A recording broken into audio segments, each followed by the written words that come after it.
नाज़रीन ग्रामी, दुनिया में दो ही शाही खानदान ऐसे गुजरे हैं जिनके अरूजो जवाल की दास्तान जानकर कोई खाक कितना ही पत्थर दिल क्यों ना हो, लेकिन उसकी आंखें भी भीग जाती हैं। जिनमें से एक खिलाफत बनु अब्बास के ताजदारों का खानदान है, जिनके अरूजो जवाल में कई अब्बासी खुलफा को अपनी बीनाई से महरूम होकर बगदाद की जामे मस्जिद में भीख मांगते हुए भी देखा गया। जबकि दूसरा हिंदुस्तान का वो खानदान है जिसके एक दाना फर्द ने 1526 में सल्तनत मुगलिया की बुनियाद रखी और जिसकी अजमत और शोहरत के चर्चे उसकी सरहदों से निकलकर पूरी दुनिया तक फैले हुए थे। इस खानदान के कलमरो में ना सिर्फ आज का पाकिस्तान बल्कि पूरा भारत, बांग्लादेश और बर्मा के भी कुछ हिस्से शामिल थे। लेकिन जब मुगलों ने भी तलवार रखकर महज ताजे शाही को अपना जेवर बनाते हुए जुल्म और अयाशी को अपना शार बनाया, तो दस्ते फितरत इस तरह हरकत में आया कि आखिरी मुगल फरमारवा बहादुर शाह जफर को अपनी जिंदगी में ही ये कहना पड़ा कि कितना है बदनसीब जफर दफन के लिए 2 गज जमीन भी ना मिली कुए यार में, और उसे इंतहाई तकलीफ दे और जिल्लत आमेज मौत के बाद हिंदुस्तान से कहीं दूर रंगून के वीरानों में दफन होना पड़ा। दोस्तों, आप देख रहे हैं उर्दू डिस्कवरी को, जिसने आज की इस ज़ेरे नजर वीडियो के लिए इसी बदकिस्मत खानदान के आखिरी चश्मो चराग, जिसकी हुकूमत अगरचे अब सिर्फ लाल किले दिल्ली तक थी, लेकिन इसके बावजूद भी वो अपने खानदानी वकार के पसे मंजर को देखते हुए अपने नाम के साथ शहनशाह हिंदुस्तान ही लिखा करता था, कि जिंदगी के आखिरी आयाम को अपना मौजूए सुखन बनाया है। और फितरत ने ना सिर्फ मुगलों बल्कि अहले हिंदुस्तान के गुनाहों की उन्हें किस तरह सजा दी से पर्दा उठाने से कबल हम हस्बे रिवायत अपने इस काफले में शामिल होने वाले नए दोस्तों से दरखास्त करेंगे कि वो पहले चैनल को सब्सक्राइब करते हुए साथ मौजूद ना बजने वाली घंटी को भी बजा दें, ताकि हमारी आने वाली हर वीडियो बाकायदगी के साथ आप तक पहुंचती रहे। मुअज़्ज़िज़ ख़वातीनो हज़रात, जब मुसलमानों और अहले हिंदुस्तान को जंगे आजादी लड़ना पड़ी और उन्होंने अपनी कमान बुजुर्ग मुगल बादशाह को देने का फैसला किया, तो वो नहीं जानते थे कि इस खस्ता मकान में अब इतनी ताकत नहीं कि वो कौमों के वकार का बोझ सहार सके। जबकि उमर रसीदा बादशाह के पास ना ही तो अस्करी वसाइल थे और ना ही उसकी माली हालत इस बात की इजाजत देती थी कि वो अंग्रेजों के सामने खड़ा होने की जसारत कर सके। लेकिन ये हालात का तकाजा था कि इस जंग की कयादत उस बादशाह के सपुर्द कर दी गई, जिसके पास फौज को तनख्वाह देने के लिए सिवाय खाली खजाने के और कुछ भी न था।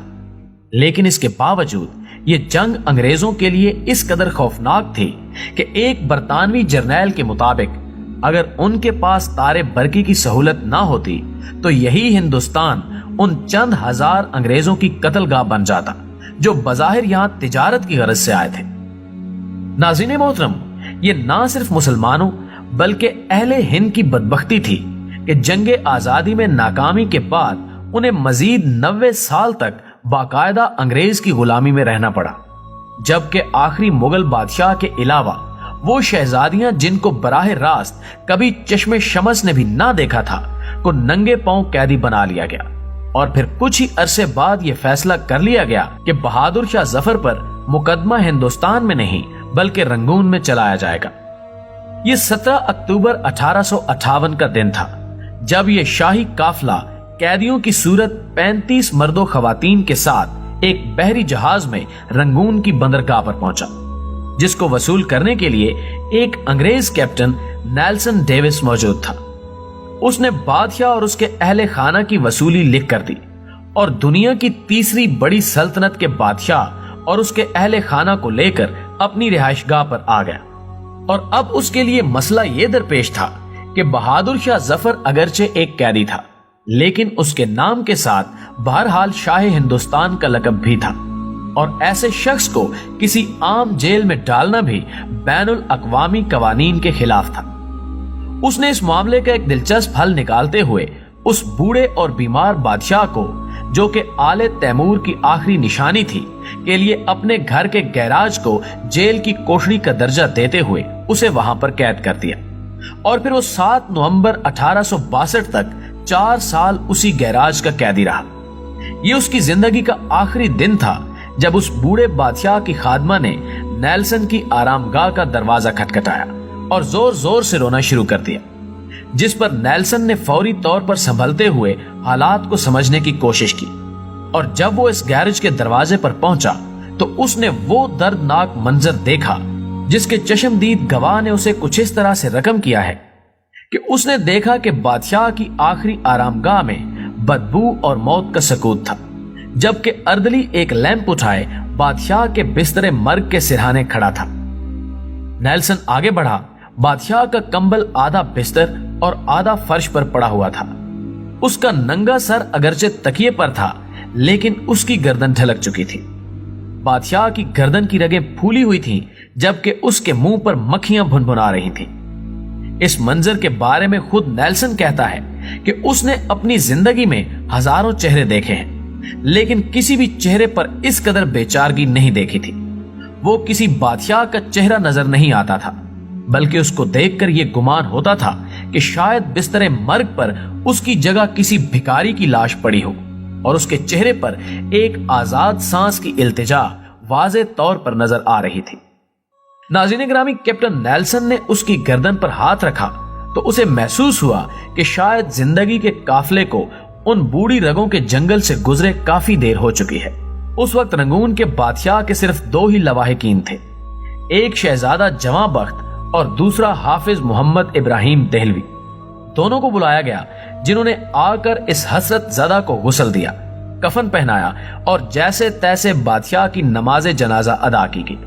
اور اب اس کی تدفین کا مرحلہ درپیش تھا۔ پورے رنگون میں ہندوستان کے آخری تاجدار کے لیے 2 گز زمین بھی میسر نہ تھی۔ بالآخر ایک سرکاری احاطے میں قبر کھود کر بہادر شاہ ظفر کو دفن کر دیا گیا۔ جب بادشاہ کی تربت پر پانی کا چھڑکاؤ کیا جا رہا تھا تو حافظ ابراہیم دہلوی کے ذہن میں 30 ستمبر 1937 کے وہ مناظر گھومنے لگے جب اس 62 سالہ بزرگ کے سر پر تاج شاہی رکھا جا رہا تھا، اور دہلی کے علاوہ ہندوستان بھر سے لوگ اس خوش نصیب کو دیکھنے کے لیے آ رہے تھے، اور بادشاہ ایک لباس فاخرہ میں ان سب کے سامنے موجود تھا۔ لیکن آج اس کی قبر کے سرہانے کھڑے ہو کر تلاوت قرآن مجید کے لیے ایک خوش الحان قاری تک میسر نہ تھا۔ حافظ ابراہیم کی آنکھوں سے آنسو رواں تھے۔ انہوں نے اپنے جوتے اتارے اور قبر کی پائنتی کی جانب کھڑے ہو کر سورہ توبہ کی آیات تلاوت کی۔ خدا جانے یہ تلاوت کلام مجید کا اعجاز تھا، حافظ ابراہیم کے گلے کا سوز تھا، یا بہادر شاہ ظفر کی غریب الوطنی میں ہونے والی اس بے بسی کی موت کا اثر کہ یہ مناظر دیکھ کر انگریز کیپٹن نیلسن کی آنکھوں سے بھی آنسو نکل آئے۔ اس نے ہاتھ اٹھایا اور اس غریب الوطن بادشاہ کی قبر کو آخری سلوٹ پیش کیا، جس کے ساتھ ساتھ خاندان مغلیہ کا سورج بھی ہمیشہ ہمیشہ کے لیے سرد ہو گیا۔ ناظرین گرامی، اگر کبھی آپ کو رنگون جانے کا اتفاق ہو تو آج بھی آپ کو وہاں پر ڈریگن ہاؤس شپ کی بدبودار جھگیوں میں بہادر شاہ ظفر کی نسل سے تعلق رکھنے والے خاندان مل جائیں گے۔ یہ اس آخری مغل بادشاہ کی اولاد ہے جو سرکاری وظیفے پر پل رہی ہے۔ یہ کچی زمین پر سوتی، بھیک مانگ کر کھاتی ہے اور ایک حقارت آمیز زندگی بسر کر رہی ہے۔ یہ لوگ اس کے باوجود خود کو شہزادے اور شہزادیاں کہہ کر اہل رنگون کو اپنی عظمت رفتہ کی داستانیں سناتے ہیں، جن کو سن کر لوگ کہکہا لگا کر اپنے اپنے گھروں کی طرف روانہ ہو جاتے ہیں۔ یہ لوگ شہر کی طرف نکلتے ہیں تو ان کے چہروں پر یہ صاف لکھا ہوتا ہے کہ وہ حکمران جو اپنی سلطنت اور اپنی رعایا کی حفاظت نہیں کر سکتے، ان کی نسلیں اس طرح بدترین غلامی کا شکار ہو کر ذلت کی زندگی گزارنے پر مجبور ہو جاتی ہیں۔ لیکن اس کے باوجود ہمارے حکمرانوں نے کبھی بھی تاریخ سے سبق حاصل کرنے پر رضامندی کا اظہار نہیں کیا، اور یہ خود کو آج بھی اسی بہادر شاہ ظفر کی طرح سمجھتے ہیں اور اس حقیقت سے ناآشنا ہیں کہ وقت جب بھی کسی سے انتقام لینے کی ٹھان لیتا ہے تو پھر اس کو بچانے کے لیے دنیا کی کوئی طاقت سامنے نہیں آتی، اور شاہ ایران یا صدام حسین کی طرح وہ بھی ایک نشان عبرت بن کر رہ جاتے ہیں۔ آخر میں دعا ہے کہ اللہ ہم سب کو